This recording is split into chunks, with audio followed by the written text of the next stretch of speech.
just don't even want to read it. I think this was the perfect book to pick up. I don't know what I was expecting, but it wasn't this. I was just bored, honestly. Hello everyone, we have a bit of an interesting reading vlog today because I am going to be reading books that I have been avoiding for the longest time. What does that mean? That means that my TBR, I'm staring at it in the corner of my eye over there. Yeah, that TBR has been overgrowing and overflowing, and I am now struggling to keep up with it, and it's intimidating. And I have books that have been on there for over a year and a half now that I haven't even touched, and I'm finding that the longer I leave a book on the TBR, the less likely I am to pick it up or want to read it. So I thought, why don't I approach this video, this week's reading vlog, by thinking about, why don't we read some of those books? Because one of two things could happen. One, I could find a new favorite book, a book that I'll pick up that I will love, that will be 5 stars, that's just been sat on the shelf in the corner over there for no reason, and it will inspire me to pick up my TBR and continue working through my physical TBR, you know, because I'm not buying any books. I'm just honestly prioritizing my Kindle books and Kindle Unlimited books. They're my comfort reads and my favorite things to read. So physical TBR, abandon. The second thing that could happen is I could read the books that I've been avoiding, and then it's justifying to myself that I have been avoiding these books for a valid reason because I don't enjoy them. So we're gonna find out which of the two is true. It could be one, it could be the other, it could be a little bit of both. I don't know, but either way, the goal for this video is to read at least 3 books, to read my physical TBR only, and for those 3 books to be books that I have been avoiding reading, whether they're highly anticipated reads that I've just put off because I'm afraid of, I don't know, not enjoying them, books that I bought before I knew my book taste and then thought maybe I won't like this, series that I haven't completed, or books that for some reason have just kind of, I've forgotten about, to be honest. We're gonna start reading when we get comfy in PJs, relaxing, and then we're gonna pick up the first book. So what are we gonna read? So it's before bedtime, which means it's time to pick the first book of this reading vlog. I'm sat in front of my TBR because for this video I thought the best way to approach reading books that I have been avoiding would be to mood read. What am I most in the mood to pick up? My physical TBR is definitely what I have been avoiding the most. So I'm in my Gilmore Girl pajamas, I have my retainer in, keeping it real. I'm literally gonna hop into bed and just read. So what do I want to read? I have These Violent Delights by Chloe Gong, been on my TBR for a very long time. I also have Dance of Thieves. I'm supposed to read The Remnant Chronicles first, so I'll pop them back. I have A Touch of Darkness. I could read that.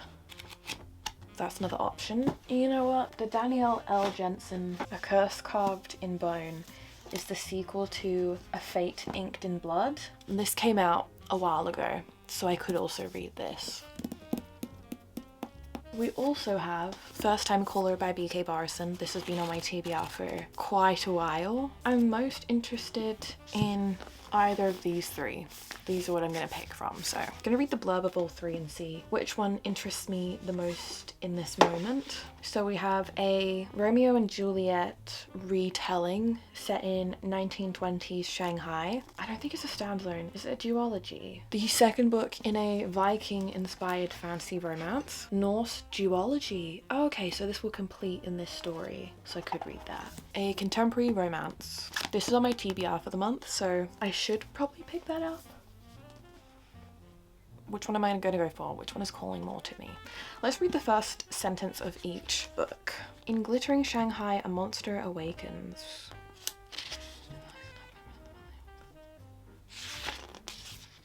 Okay, well I read the prologue. That's interesting. Let's read the first page for this one. Oh, it's just straight into chapter 1. The storm struck without warning, attacking the Drakkar and driving us away from the rocky coast with such ferocity that the gods themselves must not have wanted us to cross the strait. Dual point of view. I see chapter 2's in the MMC's point of view.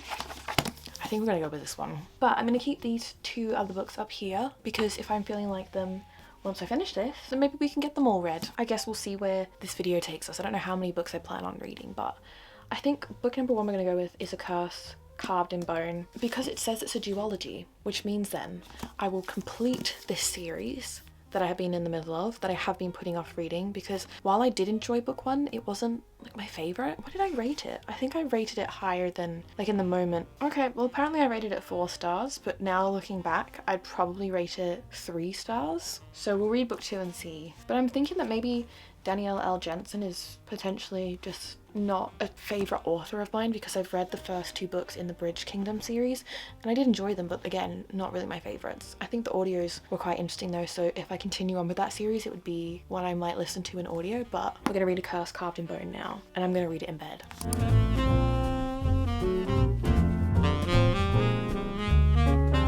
It's actually the next day. It's the next evening because I only have time kind of this week so far because it's a weekday to read in the evening before bed. So we read A Curse Carved in Bone. Well, we started it yesterday, we haven't finished it yet. I'm around this much through it.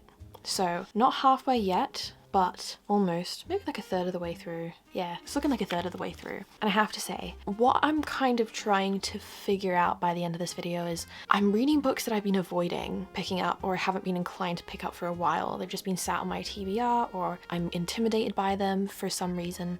And I'm trying to figure out, maybe there's hidden gems on my TBR that I get around to reading that have been there the entire time that I love and I've just been putting off for no reason. Or am I putting them off because in the back of my head I know I'm probably not going to enjoy it? Like, why am I intimidated by it? Why have I been avoiding these books? And I think this book falls into the case of I've been avoiding it because I knew I probably wouldn't like it, because right now it's okay. But I have to say, up until the first 100 pages, I was just bored. Honestly, I did consider DNFing it. I found myself not really caring. We're now 150 pages. After the 100 page mark, I found myself more interested in what was happening in the plot reveals. So I started to read more of it. I started to get through it and find myself not wanting to put it down as easily. So I'm like, okay, maybe it just took a little bit of me getting into it. But you know, I've read Danielle Jensen's Bridge Kingdom and I do like that. And I have read another Viking book by L.J. Andrews. And I'm just thinking that maybe the combination of this author and this book type isn't for me. I'm thinking that Viking fantasies, or at least the ones that I have read so far, they've just never hit for me. I've never been like super obsessed or interested in them. So maybe that's just a subgenre of fantasy romance that doesn't speak to me, that doesn't excite me as much as I thought it did. So maybe that's why it is. Maybe it's a combination of this with the author's writing, because again, when I read The Bridge Kingdom, I did really enjoy the storyline, but I did find myself not being fully enraptured by it and found that when I put the book down, I wasn't super inclined to pick it up. And it's also, I think it sits in the mid range for me in terms of like all fantasy romance series, because I love a fantasy book with politics, but to me, because I've read so many fantasy romance books, it didn't feel like, oh my god, I've never read anything like this and it's the most entertaining, engaging, and I care so much about these characters. It was just like a good read, but again, fell kind of in the middle. It wasn't anything new or revolutionary for me personally, so I just felt quite average about the book.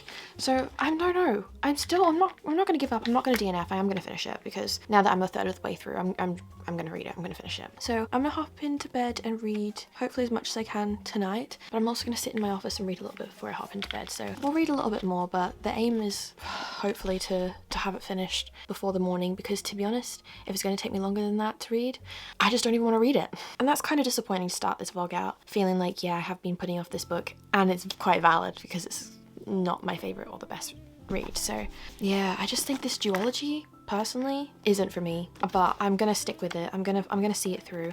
There are a few things that I want answers for and I would like to know how it wraps up, but if I just find myself continuing to be bored again, I may just end up DNFing it. I can't believe I just said that. But I do kind of just feel like I'm wasting my time with this. But again, I struggle to DNF, so we're gonna try and read a bit more.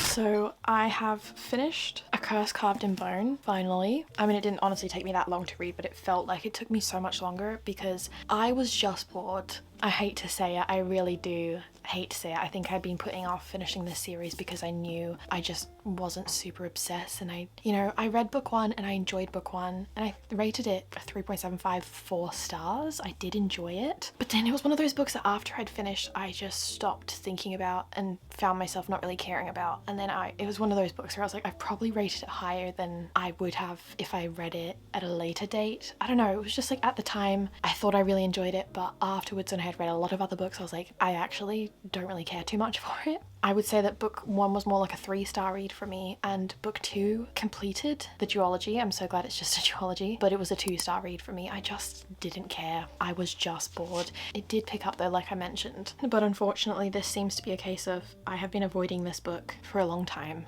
and for valid reason, which I really don't want to be true. With, you know, you want to go into a book thinking that it's going to be a new favorite read or something that you'll enjoy. Cooper is just going crazy right now, demanding scratches, and you can just see her tail wagging.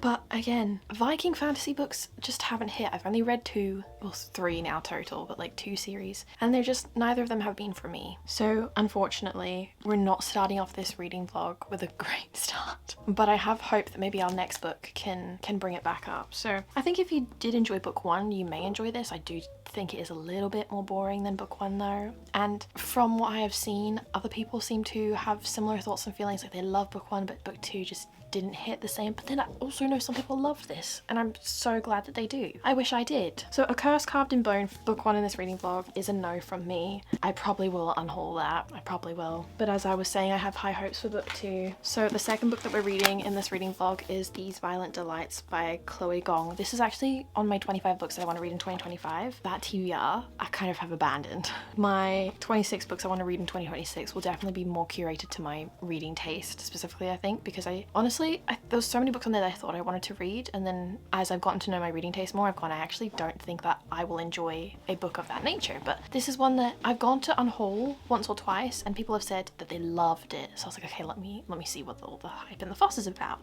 So I think it's a duology, but it's under 500 pages, fantasy, set in 1920s Shanghai, Romeo and Juliet reimagining with this gangster war, I think. Juliet and Roma are the 2 main characters, so a deliciously dark twist on Romeo and Juliet. The blurb says the year is 1926 and Shanghai hums to the tune of debauchery. Blood feud between 2 gangs runs the streets red, leaving the city in chaos. Juliet Kai is the proud heir of the Scarlet Gang, a network of criminals far above the law. Roman Montegov is the prodigal son of her greatest rivals, the White Flowers, who have fought the Scarlets for generations. He's also Juliet's first love and first betrayal. When a deadly madness strikes gangsters on both sides, the people start to whisper of a contagion and a monster in the shadows, and as their deaths stack up, Juliet and Roma must set their guns and grudges aside and work together. So we're going to give this book a shot now and start reading it, and then see, maybe hopefully it will have a higher rating than this book, because otherwise I'm going to be coming to the consensus of my intuition and gut is probably right, and the reason I've been putting off these books is because I probably just lost interest in them and I don't want to read them. But I'm still holding out for a hidden gem, because sometimes it does happen. So we're going to read These Violent Delights now, book number 2.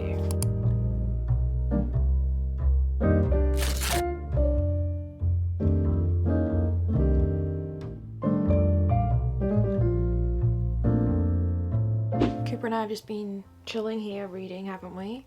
And I'm about to start chapter 13. We're 131 pages into These Violent Delights, and I have to say, like, it's not what I was expecting at all, and I am enjoying it. It's a lot heavier on the fantasy politics than I was expecting, and obviously it's set in 1920s Shanghai, so even though it's a fictional story, there is a lot of history or politics inspired by real world history, a lot of talking about the communists, and it's quite interesting. Then we have, like, it, as I explained on the blurb on the back, it says that there's this madness striking where there's like this monster or shadows, and the fantasy element of that is quite intriguing. And I don't know, I just don't know what I was expecting, but it wasn't this. And I am finding it quite easy to sit and read and get through. I just don't know if I'm in the mood for this. I honestly don't know what I'm in the mood for. I feel like the first book I read has kind of just slumped me, where now I'm just like, I don't want to read anything. I can feel a reading slump coming on, and I don't want that to taint my experience with this book. I think I need to give it more time to really understand what's going on, because there are a lot more characters in this, and again, it's a Romeo and Juliet inspired story, so you kind of know where it's heading, and we have all those characters' names that we are familiar with from like the original stories and all of the reimaginings and retellings that we've read. So it makes the story already feel somewhat familiar, and you do feel a bit more invested. I don't know, there's just something to me about like a tragic story where you want to root for the characters and you want things to go so right, but we know historically how it's most likely going to end, but there's still that bit of hope where like maybe this one time it will end differently, you know. Oh, bless you, Cooper. You're sleepy. You want to hop into bed?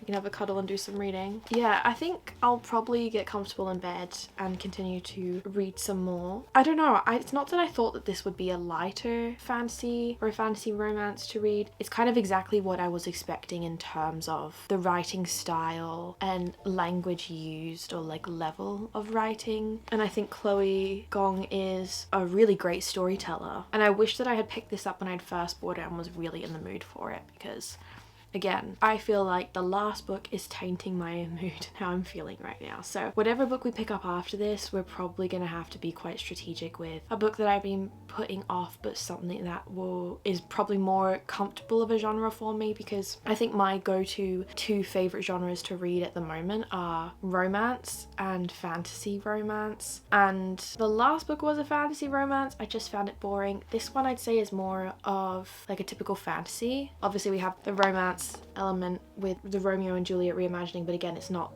like it's a love story, but it's not very romantic. Does that make sense? It's a twisted romance. It's not the lovey-dovey, they're gonna kiss and probably have a happily ever after and run off into the sunset type of romances that I love to read when I'm in this kind of like reading funk. So all I can really do is just continue reading it, because it is, again, quite easy to read. So we're gonna probably read for a little bit more and then we'll see how I'm feeling. But I think I'm like a third of the way in the book so far, and I have no idea what I'm gonna rate it, honestly. It could go either way right now. So that's how I'm feeling at this current point in the story so far. It's definitely a book I need my full concentration for, so I'm putting on the brown noise now so I can really lock in. And I would like to get another third of the way through before I sleep. So we're just gonna jump back into this story.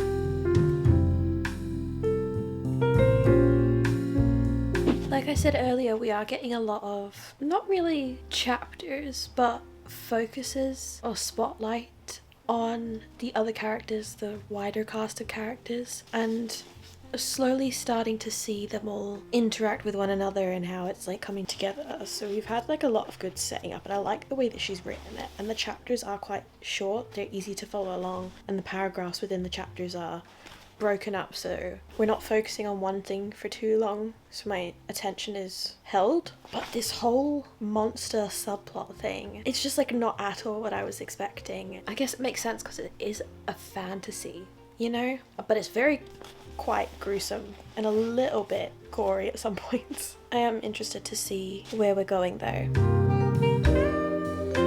I just read the very end of chapter 25, and I think that I've just kind of figured out how the story is going to end, or something was mentioned basically that I think we're going to come back to that's going to be very, very important for this story. And I think it was mentioned just now for a very intentional reason, so I'm going to remember that and keep that in the back of my head because I think it's going to become relevant. But we're around 300 pages in, so I actually think I'm going to finish this book now, which was quite unexpected. I don't know what it is, like there's a lot of things happening and a lot of details and moments and things that you need to remember because it will be important and we will come back to it, and we're kind of moving around different characters and different sides of the story and picking up these little clues that I know we're going to need later. But it's not super complicated. Like, I think the world building in this book was set up really well, that it's very easy to follow along because of the introduction and the setting up that we've had. So I definitely am preferring it, I think, to the first book we read,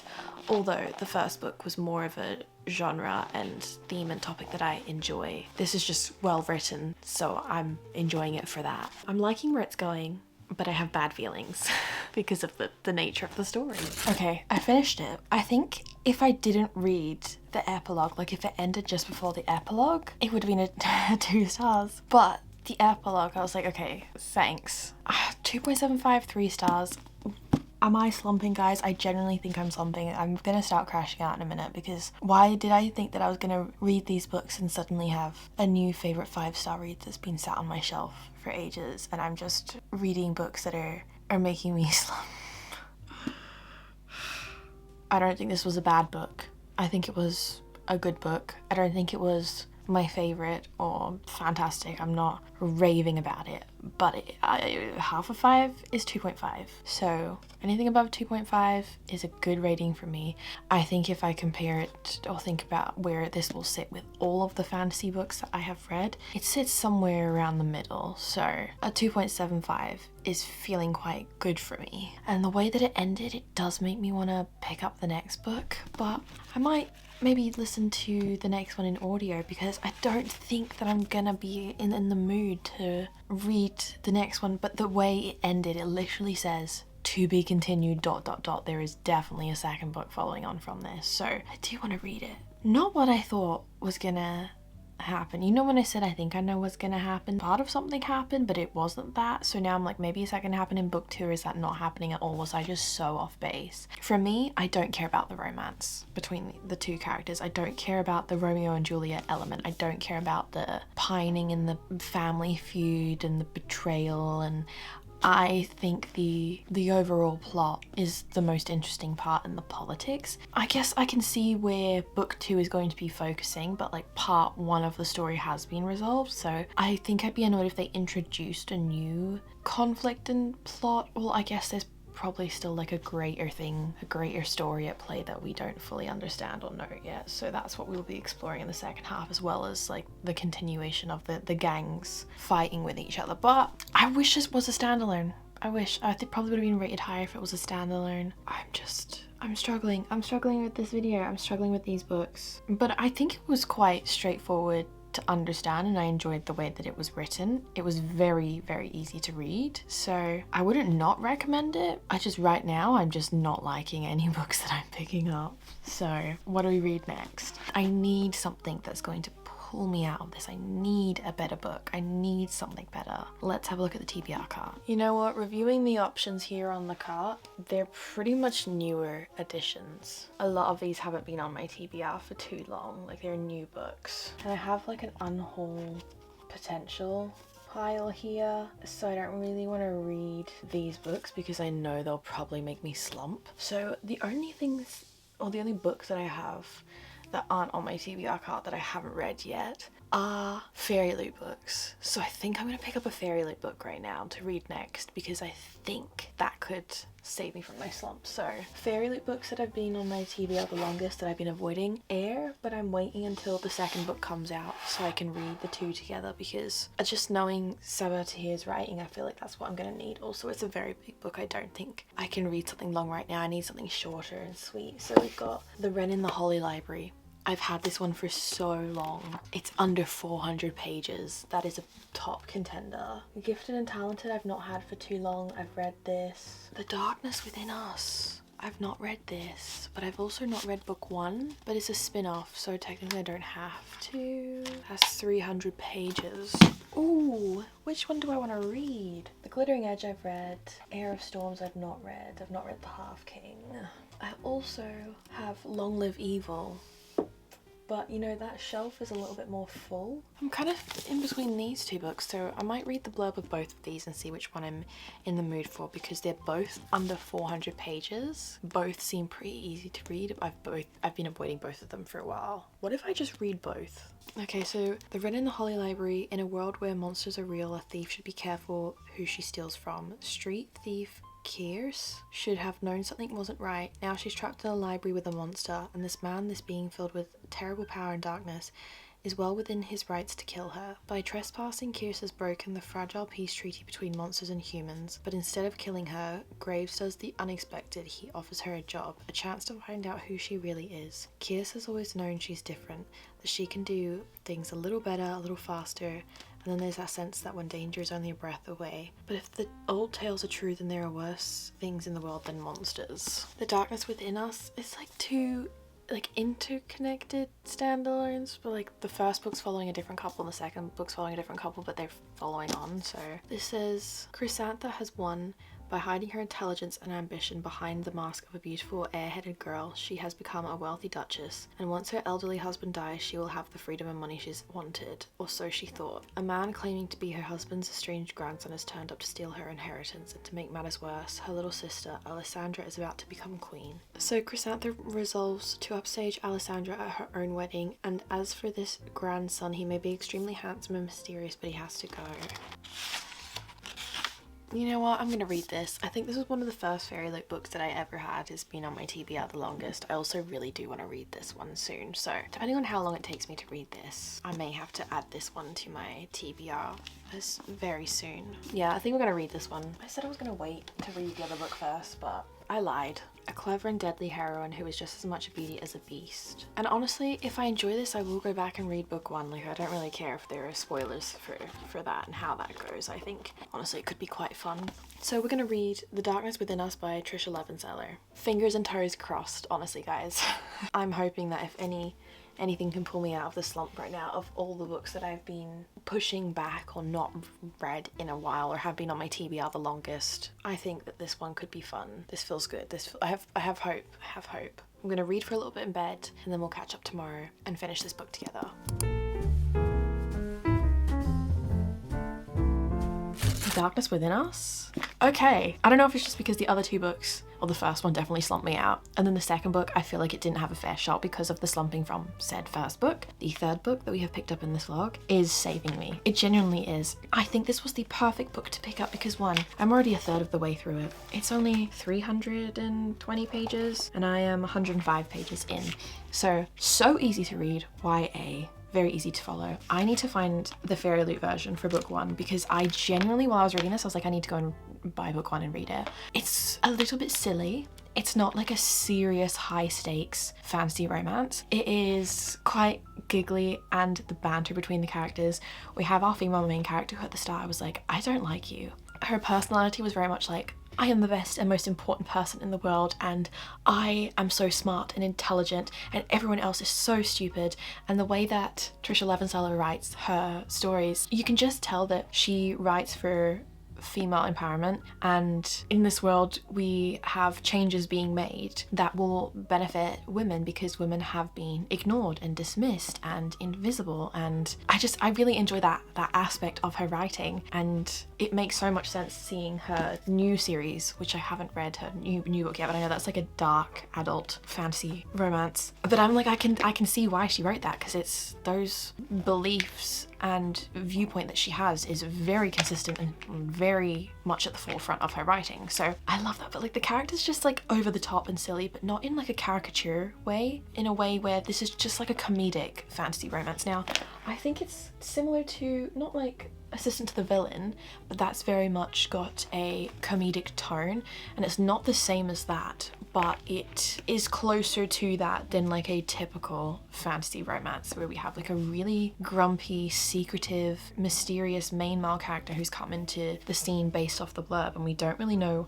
what his deal is or what his thing is, if we can trust him. And I find that interesting, but our female main character hates him, and for good reason. And our female main character, I'm like, I definitely do not see myself in you at all, but it's fun to watch her. It's fun to watch a character be so over the top and out there and say and do things that you wouldn't. Like, it's a nice breath of fresh air basically, and it makes me want to go and read book one after seeing how she's acting and what she's saying and the connections between this one and the first book. But if they really say you don't have to read book one to read book two and it came in the subscription, then I'm taking it as it's okay to read, but I definitely want to go back and read book one because this is just fun. This is like a good interconnected standalone read. I know when I read this book and I finish it, the story will be finished. I don't have to commit to starting a new series. It's under 350 pages. It's making me giggle. It's lighthearted. It's a level of escapism in the way that we still have politics and opinions on society and equality in this story. That is something that we want in real life, but I'm escaping into this story where these topics and themes are being written in a light-hearted, comedic way while still very much like getting the point across, you know? I don't know, I'm actually really loving this. This is pulling me out of my slump, and I'm definitely gonna finish it today. It is so easy to read, and I knew that I was loving it as soon as I had in the back of my head, oh, I need to go and look up book 1 and buy book 1 so that when I finish this, I have book 1 to read. And then I was like, oh, one more chapter, and then I read, and then it's like 3 more chapters later. So I don't know if this is just one of these books where it's right book, right time, but I genuinely don't think I could have picked up a better book that I have been avoiding. And this is what I wanted this video to be. This is what I was hoping to get from this video, from picking up these reads on my bookshelf. I would pick up a book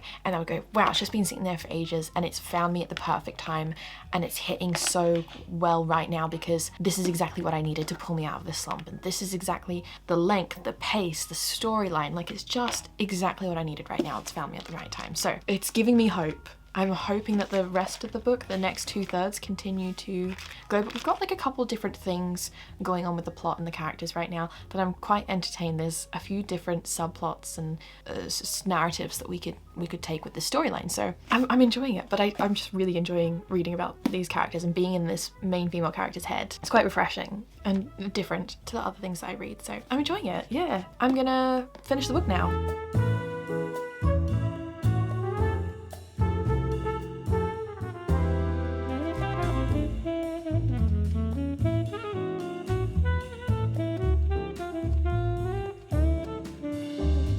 Cooper's joined me. We have around 100 pages left. I'm on chapter 18, 2/3 of the way through the book. We've gotten some answers to the mystery, and it's not at all what I was expecting, but I am enjoying it. I am enjoying this. This is definitely the type of read that I needed after the last two, but again, it's such a short romantic read that there's not really too much to say about my thoughts and feelings. It's definitely more of like a fun vibes read, but I'm really enjoying the story, so I'm definitely just gonna sit here and finish the whole thing now.